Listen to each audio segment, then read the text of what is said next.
2, 3, 4, 5, 6, 7, 8. वाह, very good जानू। लेकिन 16 जुलाई मनाली डन ना? डन, लेकिन मनाली नहीं, शिकागो। शिकागो? जानू, $1.70। मैं बिजली विभाग का क्लर्क हूँ, ऊपरी आमदनी भी थोड़ी है, ऊपर से रिटायर्ड भी हो रहा हूँ। जानू, एक काम करते हैं, मनाली नहीं लद्दाख चलते हैं। 10 दिन 9 रात। डन?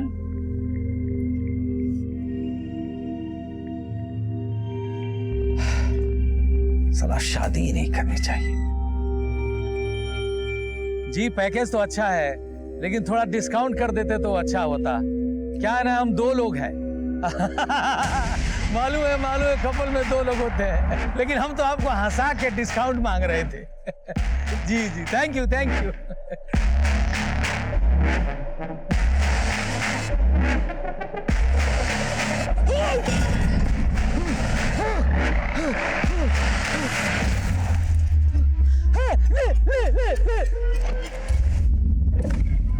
सर, कंट्रोल रूम से फोन आया था, खजूरी रोड पे एक बुजुर्ग आदमी का मर्डर हुआ है।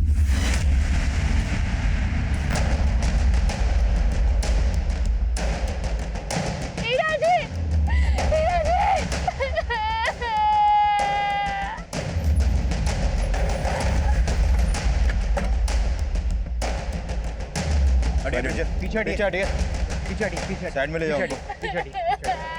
साइड में लो। आजा आजा। हीरा, ये क्या? तो शादी कर लिया ना भैया। लेकिन तू तो कहता था ना कि ब्रह्मचारी रहेगा, शादी नहीं करेगा। रीना के प्रेम ने मेरा ब्रह्मचर्य व्रत तोड़ दिया। सर, हीरा के मर्डर की बात सुनकर मुझे बहुत झटका लगा है। और ये रीना तो सिर्फ 22 साल की है। इस लड़की के बारे में ज्यादा तो कुछ नहीं जानता मैं, लेकिन एक बात है, शादी के 2 महीने के बाद ही हीरा का मर्डर होना मुझे तो नहीं लगता कोई इत्तेफाक है। ये हीरा जरूर किसी की साजिश का शिकार हुआ है सर। सर, मैं और हीरा जी ऑनलाइन फ्रेंड थे। भले ही मुझसे 35 साल बड़े थे, लेकिन हम लोग के थॉट बहुत मिलते थे। फिर एक दिन हम मिले और हमने शादी का फैसला ले लिया। लेकिन इस रिश्ते से आपके घर वालों को कोई इतराज नहीं हुआ? जी नहीं, उन्हें कोई एतराज नहीं था। हेलो सर, रीना ने बताया कि हीरा से उसकी दोस्ती ऑनलाइन हुई थी, फिर ये दोनों आपस में मिले और मिलने के बाद इन दोनों ने शादी करने का फैसला लिया। हो सकता है रीना ने ऑनलाइन फ्रेंड बना के औरों को भी ट्रैप किया हो। ये रीना की अच्छी तरह से कुंडली निकालो। मुझे पूरा शक है कि वो हीरा को मारने वाला पन्ना रीना की ही अंगूठी का कोई नगीना होगा।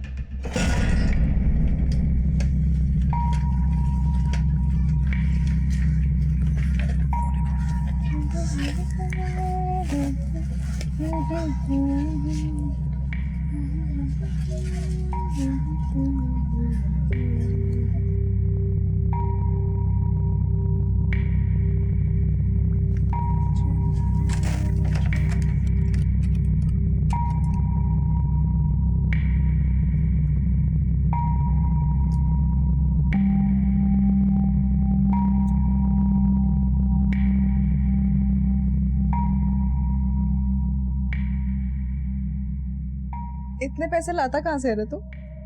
अरे वो अपना सेटिंग है ना तगड़ा वाला। लेकिन कल तेरे पति पंकज को ना शक हो गया। उसने मेरे शर्ट पे तेरे होठ के निशान देख लिए। तू अपना तापमान मत गर्म करना उसके फूकने से। वो फूकता है तब भी मजा आता है। तू भी कमाल की ज्वालामुखी है रे। 2 परमाणु एक साथ जला रही है। साला हम दोनों उधर 12-12 घंटे चौकीदारी भी एक करते हैं और इधर तेरी सेवादारी भी है। मैं तेरे पति का किराएदार, लेकिन मेरी मालकिन तू। लेकिन यार एक म्यान में 2 तलवार का टंटा खत्म कर। बोल, तेरे को पति चाहिए या प्रेमी? देख, जो पति कर सकता है ना वो प्रेमी नहीं, और जो प्रेमी कर सकता है पति नहीं। तो तू सोच ले कि तुझे पति बनकर फूकना है या प्रेमी बनकर जलना है। वो सब बाद में सोचेंगे, पहले जल लेते। सर हीरा का सोशल नेटवर्किंग अकाउंट ऐसे ही पोस्ट से भरा पड़ा है। पढ़ के लगता है जैसे बहुत ही संस्कारी होगा, लेकिन रीना ने हीरा को हनी ट्रैप किया होगा, इसका अंदाजा रीना और हीरा के सोशल नेटवर्किंग अकाउंट से भी पता नहीं चल पा रहा। सर हीरा तेरे भैया का सैया बोल रहा हूँ। कौन? मानिक भैया कहाँ है? माल रोड पे। साला मच्छर बहुत है यहाँ। आप कौन? मैं हीरा। कौन हीरा? और मानिक भैया के फोन से कॉल क्यों कर रहे हो? अबे तुझे कॉल करूंगा तभी तो तुझे पता चलेगा कि तेरे भैया के साथ माल रोड पे मैंने क्या किया है। क्या किया है? टपका दिया। Hello hello hello.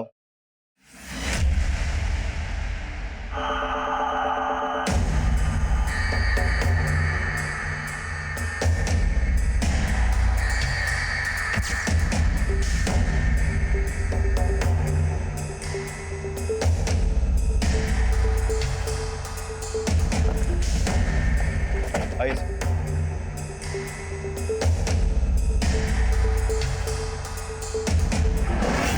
सर, इस आदमी का नाम मानिक है और किलर ने इसी मानिक के मोबाइल से इसके भाई योगेश को कॉल किया, जिस तरह हीरा की वाइफ को किया गया था। सर हीरा की तरह इस मानिक का भी मोबाइल, पर्स, घड़ी, चेन सब गायब है। लेकिन सर किलर ने हीरा की वाइफ को अपना नाम पन्ना बताया था, लेकिन यहाँ पर किलर ने मानिक के भाई को अपना नाम हीरा बताया। शायद कातिल का हीरा और मानिक से कोई कॉमन कनेक्शन हो।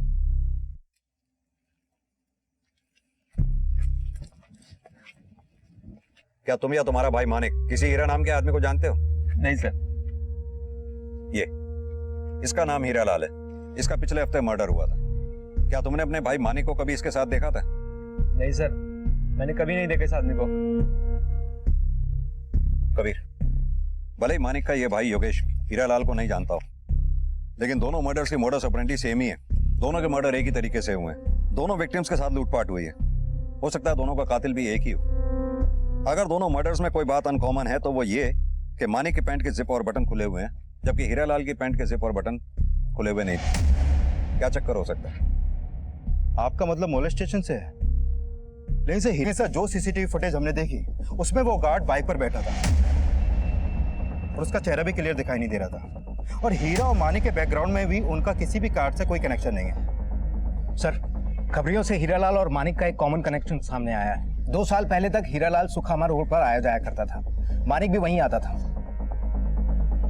ये सुखामा रोड वही है ना जहाँ ये सभी गेज इकट्ठे होते हैं? Yes sir. इस हीरालाल का 57 साल तक शादी ना करने के पीछे राज यही था कि वो होमोसेक्सुअल था। और सर ये मानिक भी होमोसेक्सुअल था। तो हो सकता है हीरा लाल और मानिक के मर्डर में किसी गे का हाथ हो, जो उन दोनों का क्लाइंट हो और जिसने सिक्योरिटी गार्ड के कपड़े पहनकर इन दोनों के मर्डर्स किए हों। एक काम करो, ये सुखामा रोड पे जहां भी ये गेज इकट्ठे होते हैं उन सबको राउंड अप करो। हो सकता है ये काम उनमें से ही किसी एक का हो। Okay sir. सिक्योरिटी गार्ड के लिबास में दिख रहे किलर को अब गे और होमोसेक्सुअल भी समझा जा रहा था और उस किलर की तलाश में कई संदिग्धों को राउंड अप भी किया जा रहा था। लेकिन असली कातिल तक पहुंचने के लिए पुलिस को अभी काफी मशक्कत करनी थी। सर मानिक की इस पोस्टमार्टम रिपोर्ट के मुताबिक उसकी हत्या किसी भारी पत्थर के वार से हुई और हीरा की तरह मानिक को भी मॉलेज नहीं किया गया था। लेकिन थे तो दोनों ही होमोसेक्सुअल, यानी कि समलेंगे। सर सुखामा रोड पे काम करने वाले हर गे को खंगाला, लेकिन कुछ खास मिला नहीं। लेकिन सर इन दोनों मर्डर में कई बातें कॉमन है। जैसे? आइए सर, पहले मर्डर हुआ हीरा का, उसके बाद मर्डर हुआ मानिक का। सर इन दोनों के मर्डर में पहली कॉमन बात यह है कि इन दोनों का मर्डर ट्यूसडे नाइट को हुआ। और सर दूसरी कॉमन बात यह है कि इन दोनों के मर्डर का तरीका एक ही है, इन दोनों को किसी भारी पत्थर से मारा गया।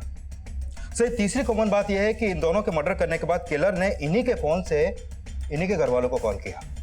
सर इन दोनों मर्डर में किलर का मोडस ऑपरेंडी एक ही है और जिस तरीके से उस किलर ने ये दोनों मर्डर किए हैं उसे तो लगता है कि वो कोई साइको ही है और हो सकता है कि वो साइको कोई सीरियल किलर हो, स्टोनमैन। हीरालाल और मानिक की हत्या करने वाले किलर को अब सीरियल किलर समझा जा रहा था। लोगों को उससे बचने के लिए सतर्क किया जा रहा था और जिस मॉडस ऑपरेंडी से मर्डर किए जा रहे थे वो इस केस की जड़ें और भी गहरी करने वाला था।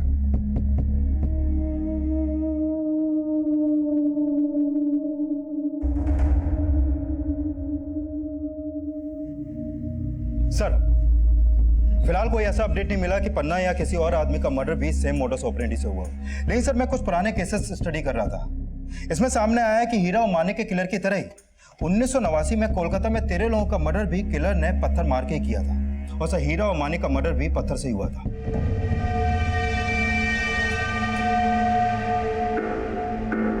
और सर सेम मोडस ऑपरेंडी से 26 मर्डर 1985 से 1989 के बीच मुंबई में हुए।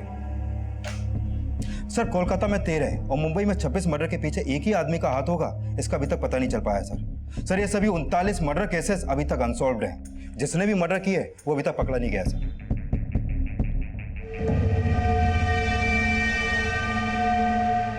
और सर 1985 से 1989 के उन मर्डर केसेस के बाद प्रेस वालों ने उस सीरियल किलर का नामकरण भी कर दिया था, स्टोन मैन।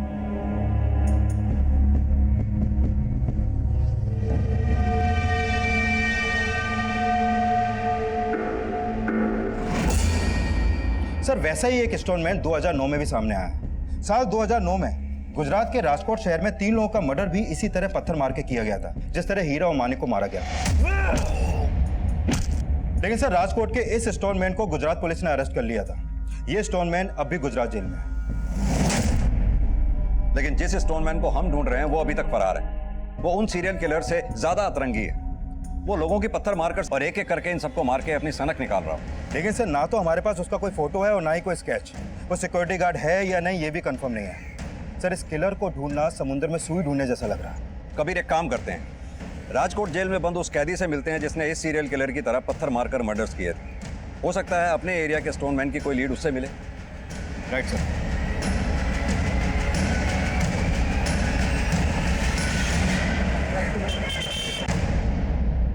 साहब मैं स्टोनमैन नहीं, चोरीबाज था।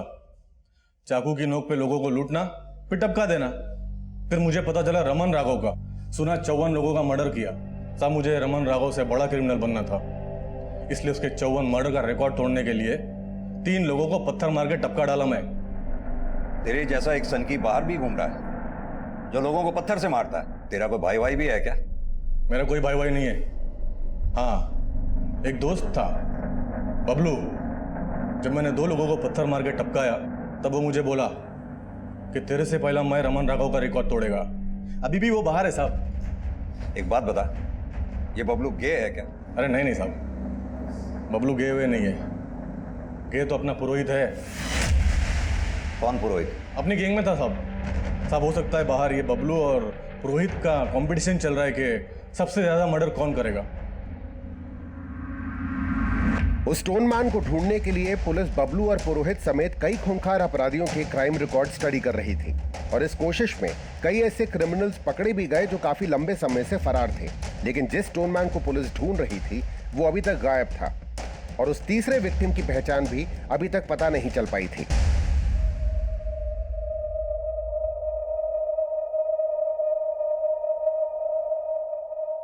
मैंने इस मच्छर को बोल दिया है कि चाहे जो भी हो ये डेंगू हमारे साथ ही रहेगा। तुम्हें इतने महंगे महंगे तोहफे लाके दिए, तुम्हें ये चेन लाके दी और तुम अपने पति की तरह मेरा मजाक उड़ा रही हो, डेंगू बुला रही हो। मेरे मन में जो आएगा मैं उस नाम से बुलाऊंगी और प्यार सिर्फ तुमसे करूंगी मेरे डेंगू। फुलझड़ी। अरे डुगडुगी तुम क्या कर रही हो?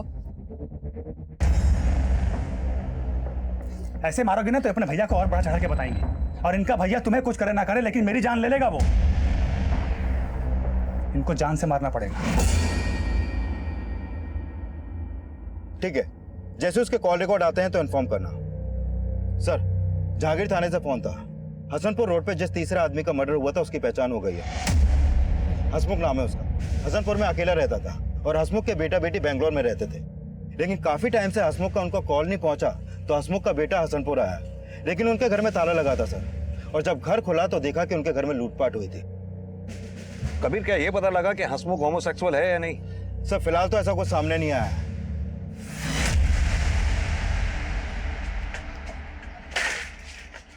ये क्या सुन रहा मैं? क्या हुआ? जो सुन रहे हो सही सुन रहे हो। तुम्हारी दोनों बहनें भाग गई हैं। मैं बोलता था उसे इतना मत मारो, लेकिन तुम हमेशा उसे मारती थी। तो तुम भी तो मारते थे ना उसको। लेकिन मेरा तुम पे बस नहीं चलता है ना। अब देख क्या रही हो, चलो ढूंढो उसको, नहीं तो उसके साथ हमारी कमाई भी जाएगी।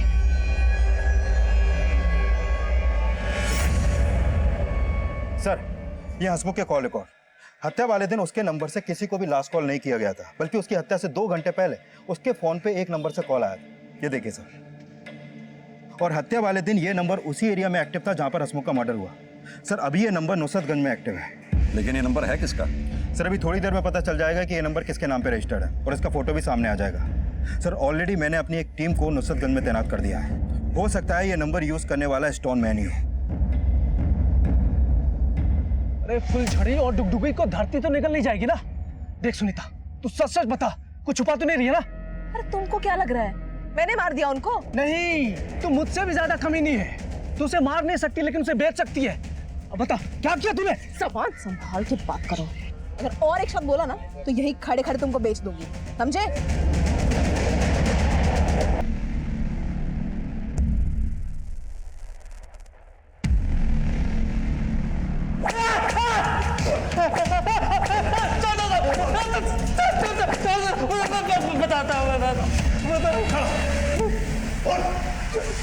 हसमुख सेठ मुझे नौकर कम और गुलाम ज्यादा समझते थे। उन्होंने मुझे बहुत सताया साहब। फिर मैंने उनके कि नौकरी छोड़ दी साहब, लेकिन मैं उनसे बदला लेना चाहता था साहब। फिर मैंने हसमुख सेठ को फ़ोन किया और उनसे कहा कि वो मुझसे मिले, नहीं तो मैं उन पर झूठा केस कर दूंगा कि वो मेरा शोषण करते थे। फिर सब मैंने उनको फ़ोन किया और वो मुझसे मिलने आए और मैंने उनको मार दिया साहब। मैंने अखबार में पढ़ा था कि स्टोनमैन जिसको मारता है तो उसके पैंट के बटन और जिप खोल देता है, तो मैंने वैसा ही किया। लेकिन साहब मैं स्टोनमैन नहीं हूँ साहब, मैं स्टोनमैन नहीं हूँ साहब।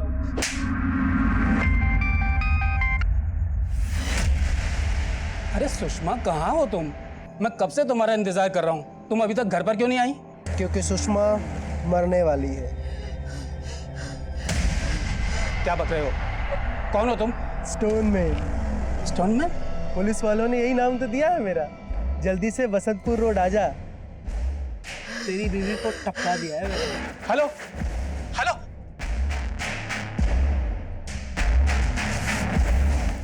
क्या? सर, बसंतपुर में इस बार स्टोनमैन ने एक औरत को मारा। औरत को? हाँ सर, उस औरत का नाम सुषमा है और किलर ने सुषमा के ही फोन से उसके पति को कॉल करके मर्डर लोकेशन बताई है। और इस बार किलर ने अपना नाम स्टोनमैन बताया है। स्टोनमैन? Yes sir.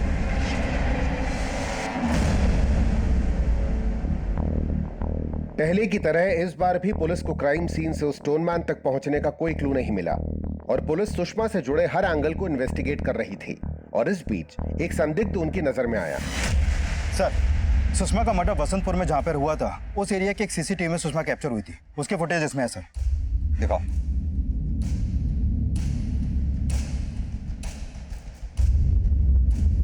ये देखिए सर। सर, मानिक के साथ भी एक सिक्योरिटी गार्ड देखा गया था और उसने भी ऐसे ही कपड़े पहने हुए थे, लेकिन इस फुटेज में गार्ड का चेहरा साफ दिख रहा है सर। इसकी पहचान होना हमारे लिए बहुत जरूरी है। पता करो इसका कोई क्रिमिनल रिकॉर्ड तो नहीं है। Okay sir.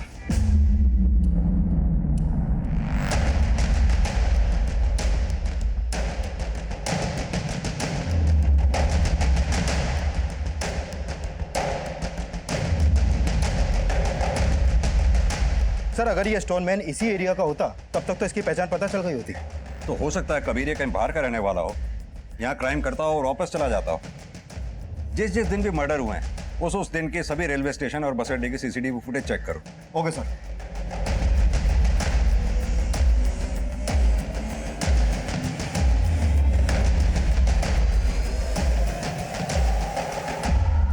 सर, आपका अंदाजा सही निकला। जिस दिन भी मर्डर हुए थे उस दिन ये security guard Ashok Nagar railway station के पास वाले मार्केट के एक सीसीटीवी में कैप्चर हुआ था। ये देखिए सर। लेकिन सर, पता नहीं चल पा रहा है कि ये आता कौन से एरिया से। कबीर एक काम करो, अपनी एक टीम सादे कपड़ों में इस मार्केट के आसपास तैनात कर दो। हो सकता है फिर किसी दिन ये किसी न किसी को शिकार बनाने के लिए यहाँ आए। Okay sir.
लेकिन तूने उस औरत को क्यों मारा? उस औरत ने मुझे थप्पड़ मारा साहब। मुझे बर्दाश्त नहीं हुआ उसका थप्पड़, इसलिए मैंने साहब सबसे पहले तो मैं अपने भैया और भाभी को मारना चाहता था, लेकिन पता नहीं वो लोग अपना घर द्वार बेच के कहां चले गए, और उन सबका गुस्सा मैंने उन सब पे एक एक करके। माना कि दुनिया ने तेरे साथ जो कुछ भी किया गलत किया, लेकिन तूने जो दुनिया के साथ किया, क्या वो ठीक है? हालांकि ऐसा माना जा रहा था कि डुगडुगी की मानसिक हालत बिगड़ चुकी थी, लेकिन उसकी मेडिकल रिपोर्ट ने इस संभावना को नकार दिया। डुगडुगी ने भले ही बचपन से कई तरह की मानसिक और शारीरिक यातनाएं सही होंगी, लेकिन हत्या एक ऐसा अपराध है